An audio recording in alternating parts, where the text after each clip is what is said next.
Sadakta kabisa mabibi na mabwana, na wasalimu popote mulipo, hamjambo. Karibu ni wapashe na kuwapakulia yale ambayo yameweza kujiri katika taifa lako tukufu la Kenya. Majina yangu nafahamika kama Mr. Eagle 8. Ni matumaini yangu kwamba utaweza kunikopa lako sikio ili niweze kukupakulia na kukumegea haya ambayo yameweza kujiri katika taifa lako tukufu. Mtazamaji wangu, kuanzia sasa hivi kuelekea mbele, uende ukalazimika kufunga mkanda tena zaidi wa maisha. Mkanda wa gharama ya maisha, mkanda wa gharama ya mahindi, mkanda wa gharama ya taxes, mkanda wa gharama ya mafuta itaenda kuongezwa hapa nchini.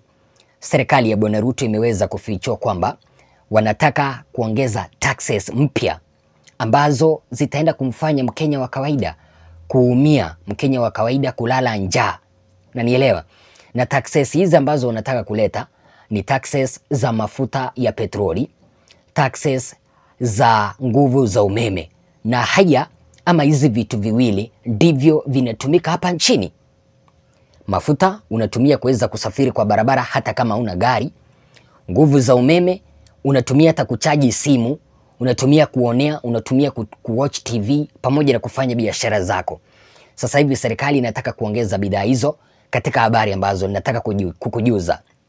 Tafadhali kama wewe ni mgeni usije ukasita, tafadhali piga subscription, ubonyeze kengele, alafu uweze kulike video. Ukifanya hivyo mtazamaji wangu, utakuwa umechangia kwenye ukuaji wa kituo hichi nambari 1 hapa nchini cha Kenyan Media. Ukitaka mtazamaji wangu kituo hichi kiweze kukimbia na kuweza kufika 50,000 subscribers, tafadhali kile kitu ambacho nakuomba share kuelekea kwa watu wengi ili waweze kupata ujumbe huu kwamba serikali inataka kuongeza mafuta. Kipindi ambapo natusemeza, nyosha mkono hivi niambie kama uko +254 kama mimi, uko mkoa gani, uko eneo gani. Kama upo nje ya taifa la Kenya, vile vile tujulishe taifa ambalo ulipo. Sitaki niweze kupoteza muda wako mwingi mtazamaji wangu. Nataka niweze kukupasha hizi habari ambazo si nzuri kwa Wakenya. Sikiliza update. Fuel and electricity cost set to rise after Majority Leader Kimani Ichung'wah proposes the statute law miscellaneous amendments bill that will double EPRA levy. The bill seeks to double the Energy and the Petroleum Regulatory Authority EPRA levy to a maximum of 1% from the current ceiling of 0.5%. Consumers are currently paying a levy of 0.25% on petroleum products and 0.08% per unit of electricity consumed. Acha nirudie. Fuel and electricity cost set to rise after Majority Leader Kimani Ichung'wah proposes the statute law miscellaneous amendments bill that will double EPRA levy. The bill seeks to double the Energy and the Petroleum Regulatory Authority EPRA levy to a maximum of 1% from the current ceiling of 0.5%. Consumers are currently paying a levy of 0.25 on petroleum product and 0.08% per unit of electricity consumed. Anyway, karibu sasa tuweze kuweka haya mambo kwa lugha ya Kiswahili vizuri ile ambayo tunaelewa mtazamaji wangu. Katika hii habari ambayo nimeweza kukusomea, unajua Kimani Ichung'wah yeye ndio majority leader. Ishara kwamba yeye ndio ataweza kusema kwa niaba ya serikali kule bungeni. So ameweza kufikisha mswada bungeni wa kutaka kuongeza mafuta bei pamoja na nguvu za umeme, na mswada huu tayari ushapita. Mbona nasema ushapita? Kule bungeni Kenya Kwanza ndio wengi. Kitu tu William Ruto ataweza kufanya ni kuwapigia simu awaambie, wewe nataka kuona yule ambaye atakataa huu mswada. Tunataka kutafuta pesa. Na huu mswada ushapita. Wakenya tunaelekea wapi? Tunafinywa kutoka pande zote unazungushwa hapa na pale. Payslip yako mtazamaji wangu ya kila mwezi inasomaje? Pay imepanda. Housing levy unatolewa. NHIF unakatwa. Na sasa hivi tena wanaenda kuvamia mafuta ya petroli. Wanaenda kuvamia nguvu za umeme. Kumbe ile nia ambayo walikuwa nasema eti kwamba watafikisha mafuta 300 by then ni ukweli. Mafuta yatafika 300. Si hizi ni habari ambazo Kimani Ichung'wah ameweza kutoa. Na wanataka kuongeza, mtazamaji wangu, nguvu za umeme, mafuta, kipindi ambapo taifa la ama muungano wa European Union EU wameweza kupea Kenya pesa za bure. Si grant, mtazamaji wangu, grant. Grant, kitu ambacho kina kwa kutafsiri GRANT. Si hiyo ni pesa za bure. Kenya imeweza kupewa 3.3 billion pesa za bure ili kuweza kufanya nini? Kuunda nguvu za umeme hapa nchini. Na unaona wanataka kuongeza nini? Wanataka kuongeza bei ya nguvu za umeme pamoja na petroli. Sasa tunaenda wapi? Tuulizane tu, tunaenda wapi? Kwa sababu habari hizi zinasema kwamba European Union announces a cash 3.3 billion grant for Kenya to improve the electricity system. Wanapewa pesa za bure kuja kuunda na kuimprove na kuunda mitambo ya stima, nguvu za umeme zisipotee hapa nchini, Wakenya wapate nguvu za umeme na wasiwaongezee Wakenya bei ya nguvu za umeme. Lakini sasa wao wanafanya kinyume. Hii ni nini ambayo inasemekana hapa? Wamepewa pesa za bure 3.3 billion. Kumaanisha hizo zimeingia mifukoni mwa watu. Zimeingia mifukoni mwa watu tayari. Alafu sasa hivi wanataka kupropose kuongeza bei, ama wamesha propose kuongeza bei ya mafuta. Na mtazamaji wangu, ukiongeza bei ya mafuta ushaguza kila sekta hapa nchini. Sekta ya industrialization hapa nchini imeguzwa, kwa sababu industry zinatumia mafuta kuweza kuendesha shughuli zao za kila siku. Umeweza kuguza sekta ya uchukuzi. Hapo kwa barabara, mtazamaji wangu, kipindi ambapo natembea, magari yanatumia nguvu za, yanatumia petroli ili kuweza kukusafirisha. Kwa hivyo nauli itaenda kuongezeka aswa msimu huu wa Krismasi. Wakiguza sekta ya mafuta, karo zitaenda kuongezeka tena zaidi, kwa sababu mafuta ndiyo yanatumika kuweza kuproduce chakula kwa mashamba. Sababu hii haya mashamba makubwa kubwa yanalimwa na trakta na kuvunwa na trakta, kisha yanachukuliwa kwa magala. Na yale mahindi ndio unakuta kwamba yanauzwa kwenda kwa mashule ili wanafunzi waweze kukula. Na kipindi ambapo mahindi yameongeza, karo inaongeza. Tunaenda wapi? Mikopo ni ile wanazidi kukopa. Mikopo ni ile wanazidi kukopa. Kama jana World Bank ilitupea 1.8 trillion. International Monetary Fund ikatupea 142 billion. China walitupea mikopo ambayo hawataki kudisclose ni kiasi kipi. In total, in 1 year, William Samoei Ruto ameweza kuomba kitu ambacho kinaitwa 4 trillion. Tunaenda wapi? Alafu ndio wanazidi kulaumu Uhuru Kenyatta kwamba yeye ndiye aliweza kuharibu uchumi uliopita. Hata kama mtazamaji wangu, Uhuru Kenyatta aliweza kuharibu uchumi. Hata kama aliweza kuharibu uchumi, hizi taxes ambazo wameweza kukusanya hazijatosha kuweza kukuamua uchumi. Haya madini ambayo wameweza kukopa hayajaweza kutosha kuweza kukuamua uchumi. Mtu kama Kimani Ichung'wah leo kipindi ambapo ameweza kupropose eti kwamba waongeze petroli mafuta pamoja na waongeze nguvu za umeme mafuta, upande mwingine ameweza kumkemea Uhuru Kenyatta kwa kusema kwamba waache kumkashifu kwamba yeye ndiye aliweza kuharibu uchumi. Juzi Uhuru Kenyatta aliweza kusema kwamba msione mmefeli, muendelee kuniwekea lawama. Lakini sasa Kimani Ichung'wah ameweza kutuma ujumbe kuelekea kwa Uhuru Kenyatta kipindi ambapo wanataka kuongeza mafuta hapa nchini. Ningependa mtazamaji wangu kwanza uweze kusikiliza ujumbe wa Kimani Ichung'wah ambao ameweza kutuma kuelekea kwa Uhuru Kenyatta kipindi ambapo wanataka kuongeza bei ya mafuta na nguvu za umeme. One, it is a fact our economy is not doing well. It is also a fact that our economy did not stop doing well in the last 1 year.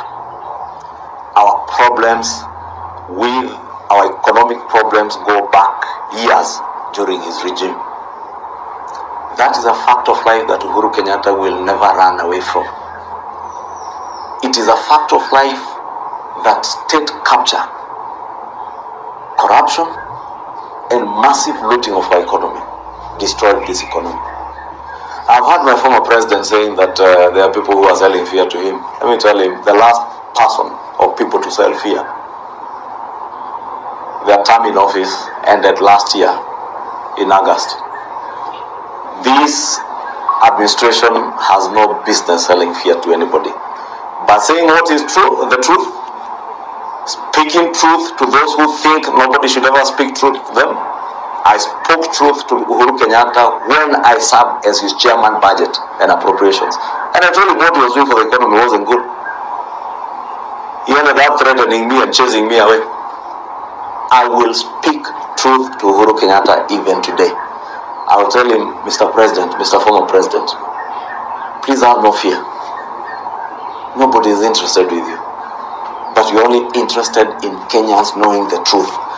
And my position on having a state capture commission on the state of our economy is a position I have taken based on information and knowledge of what has destroyed our economy.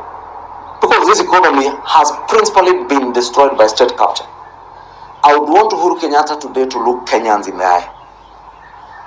Tell Kenyans that he did not deplete our foreign exchange reserves. I would want Uhuru Kenyatta to look Kenyans in the eye. Tell Kenyans whether he settled the over 60 billion shillings in fuel subsidies that he left in our debt books.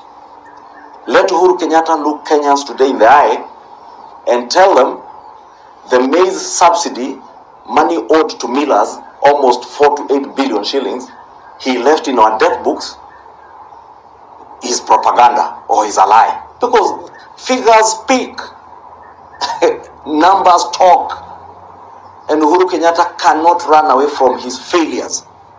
I have stated it before, Uhuru Kenyatta was a tragedy to our country as a president and as a leader of this country. He destroyed the economy. Therefore, let him not tell us that we should not tell him or point out where the problem is.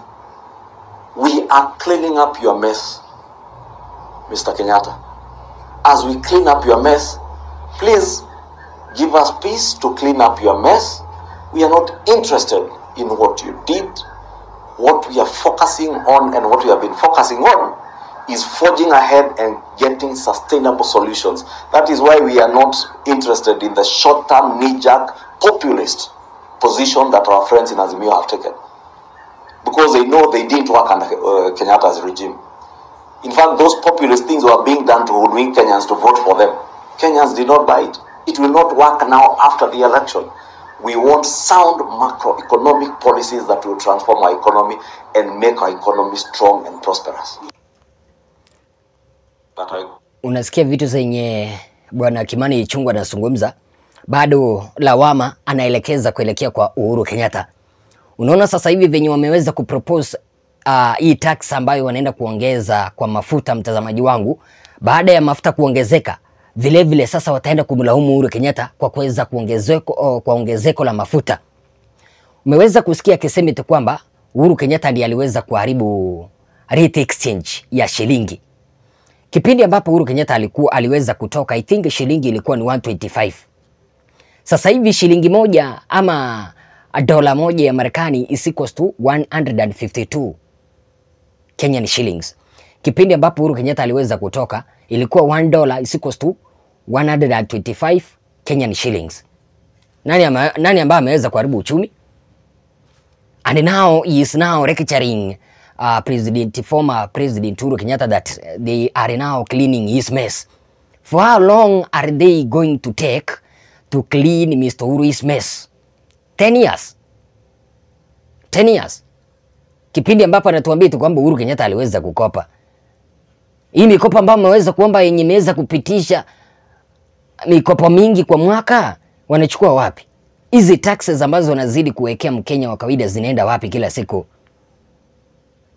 Kipindi cha Uhuru Kenyatta tulikuwa tunateseka hivi.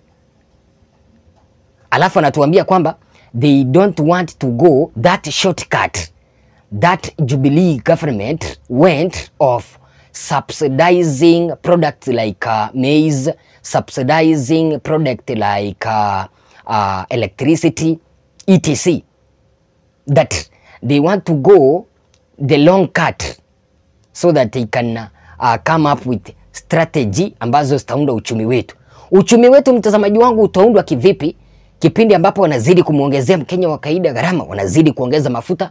Nchi jirani hapa hivi mafuta ni bei rahisi. Sio kubaya haki ya Mungu, tusemezane tu. Hapa hivi tuko na taifa kweli. Alafu Rigathi Gachagua, unaona jinsi ambavyo huyu mtu ambaye anaitwa Kimani Ichung'wah ameweza kumlaumu rais mstaafu Uhuru Kenyatta. Vile vile siku ya leo Rigathi Gachagua sijua alikuwa wapi, naye anasema kwamba Uhuru Kenyatta ndiye aliweza kufanya makosa. So let me ask you Maina, William Ruto is now tangatangering katika rubaa za kimataifa. Kipindi ambapo anatangatangering, akirudi hapa nchini anakuja bado kumnyoshia kidole cha lawama rais mstaafu Uhuru Kenyatta.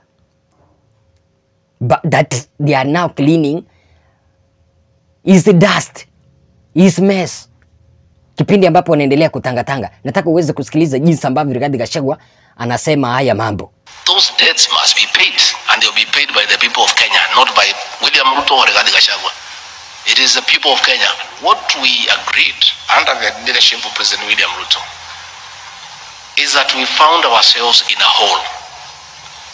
And what you do if you're an intelligent person, when you find yourself in a hole, you first stop digging and figure out how to get out. And that is exactly what we have done.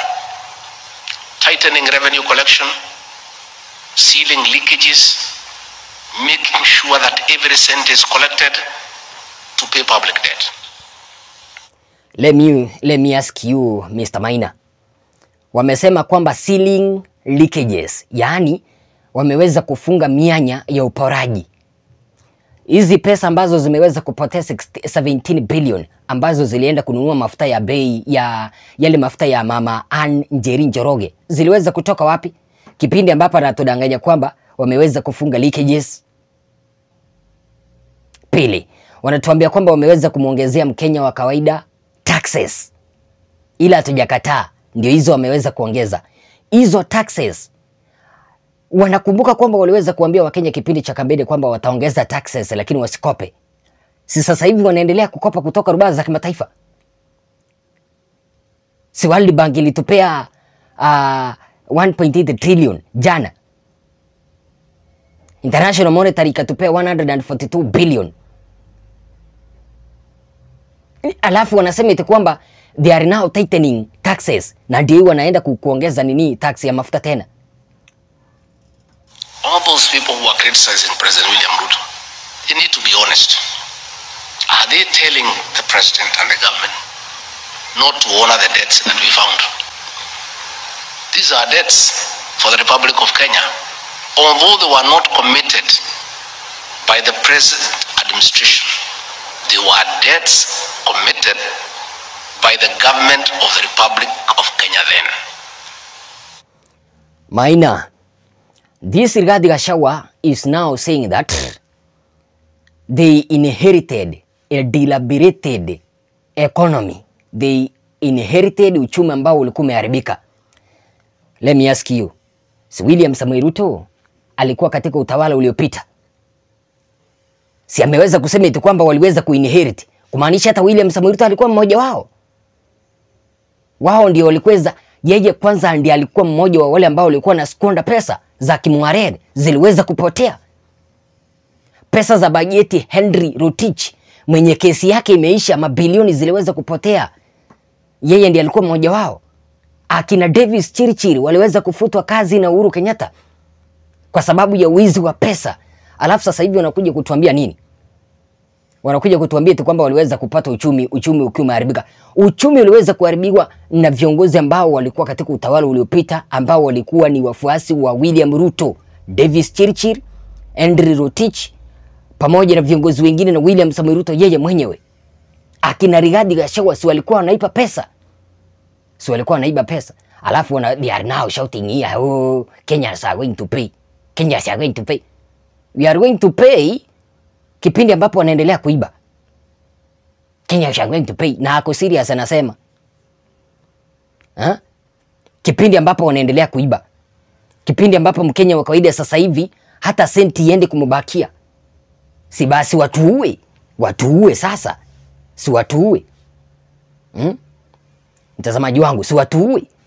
Kama sasa unaona wanataka kuongeza mafuta, nguvu za umeme zinaongezwa bei, so kumaanisha tokens ambazo unatumia zinaenda kuongezeka bei.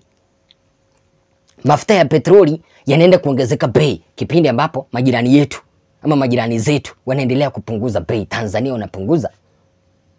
Hata ndio maana taifa la Uganda liliweza kuamua kuacha biashara na Kenya, kwa sababu biashara ambayo Kenya inafanya ni gushi. Biashara gushi. Mtazamaji wangu, sitaki nikule mengi. Wazo lako ni lipi? Umesikia serikali inataka kuongeza mafuta bei bana. Wanataka kuongeza nguvu za umeme bei tena. Wazo lako ni lipi? Tunaelekea wapi? Kila asubuhi tukiamuka mambo mapya. Kila siku nyingine tukiamuka mambo mapya. Tukiamuka leo unasikia mikopo. Kesho taxes mpya. Tunaenda wapi? Tunaenda wapi?